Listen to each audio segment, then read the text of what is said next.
Hello guys, welcome to the channel and with Rahul. So today we're going to talk about Tintern Abbey.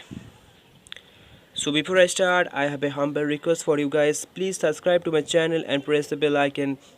Your subscription will be big motivation for me. So let's start. Lines written a few miles above Tintern Abbey is a poem by William Wordsworth. The title lines are composed a few miles above Tintern Abbey or revisiting the banks of the Wey during a tour. July 13, 1798 is often abbreviated simply to Tintern Abbey. Although that building does not appear within the poem, it was written by Wordsworth after a walking tour with his sister in his section of Wells borders. The description of his encounters with the countryside on the bank of the river Wey grows into an outline of his general philosophy. There has been considerable debate about why evidence of the human presence in the landscape has been downplayed and in what way the poem fits within the 18th century loco descriptive genre. Now let's talk about William Wordsworth. William Wordsworth, 7 April 1770 to 23 April 1850, was a major English romantic poet who, with Samuel Taylor Coleridge, helped to launch the Romantic Age in English literature with their joint publication Reliquar Ballads, 1798. Two other poems of Wordsworth, A Character, A Farewell, A Morning Exercise, I Wandered Lonely as a Cloud. Now let's talk about the summary of Tintern Abbey. The full title of the poem is Lines composed a few miles above Tintern Abbey or revisiting the banks of Wey during a tour, July 13, 1798. It opens with the speaker's declaration that 5 years have passed since he last visited this location, encountered encountered its tranquil, rustic scenery, and heard the murmuring waters of the river. He recites the objects he sees again and describes their effect upon him.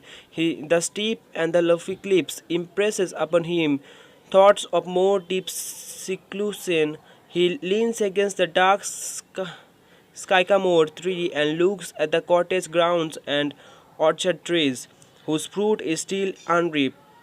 He sees the wreath of smoke rising up from cottage chimneys between the trees and imagines that they might rise from vagrant dwellers in the household, houseless woods or from the cave of hermit in deep forests. The speaker then describes how his memory of these beauteous forms has worked upon him in his absence from them when he was alone or in crowd towns and cities. They provided him with sensations sweet, felt in blood and felt along the heart.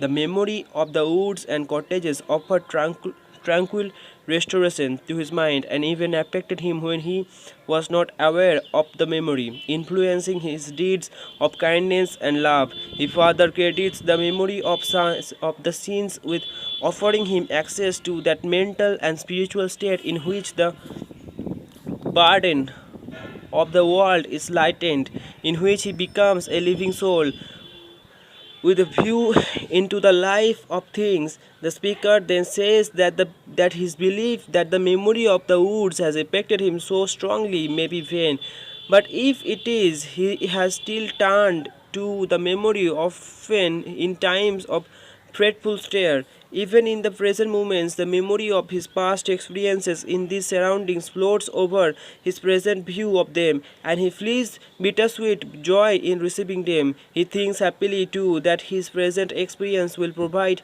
many happy memories for future years. The speaker acknowledges that he is different from now, how he was in those long ago times when, as a boy, he bounded over the mountains and through the streams. In those days, he says, nature made of his whole world. Waterfalls, mountains, and woods gave shape to his passions, his appetites, and his love. That time is now past, he says, but he does not mourn it, For though he cannot resume his old relationship with nature, he has been amply compensated by new set of more mature gifts. For instance, he can now look on nature not as in the hour of thoughtless youth, but hearing oftentimes the still sad music of humanity, and he can now sense the presence of something far more subtle, powerful, and fundamental in the light of the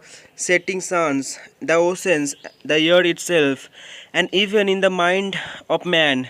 This energy seems to him a motion and a spirit that impels all thinking thoughts and rolls through all things. For that reason, he says he still loves nature, still loves mountains and pastures and woods, and they anchor his purest thoughts and guard the heart and the soul of his moral being.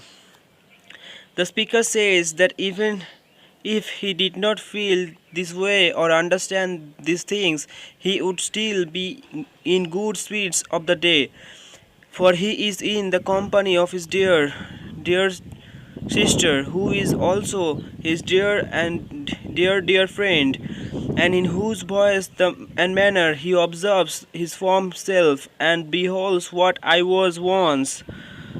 He offers a prayer or to nature that he might continue to do so for a little while, knowing, as he says, that nature never did betray the heart that loved her, but leads rather from joy to joy. Nature's power over the mind that seeks her out is such that it renders that mind impervious to evil tongues, rash judgment, and the sinners of selfish men, installing instead of cheerful faith that the world is full of blessings. The speaker then encourages the moon to shine upon his sister and the wind to blow against her, and he says to her that in late years, when she is sad or fearful, the memory of this experience will help to heal her, and if he himself is dead, she can remember the love with which he worshipped nature. In the case too, she will remember that the woods mean to the speaker the way in which, after so many years of absence, they become more dear to him, both for themselves and for the fact that she is in them. From Tintern, Tintern Abbey is composed in blank verse, which is a name used to describe unrhymed line in iambic pentameter. Its style is therefore very fluid and natural. It reads as easily as if it were a prose piece. But of course, the poetic structure is tightly constructed. Words' slight variations on the stresses of iambic rhymes is remarkable. Lines such as here, under this dark sky, sycamore and view, do not quite conform the stress patterns of the meter, but fit into it loosely, helping Wordsworth approximate the sounds of natural speech without grossly breaking his meter. Occasionally, divided lines are used to introduce a kind of paragraph break when the poet changes subjects or shifts the focus of his discourse. So I have completed Tintern Abbey. So hope you guys enjoy it. I hope it will be helpful for you guys. So don't forget to subscribe the channel. Make sure to give a thumbs up and leave a comment. So that's all for today, guys. Love you. Take care. Bye. Over and out.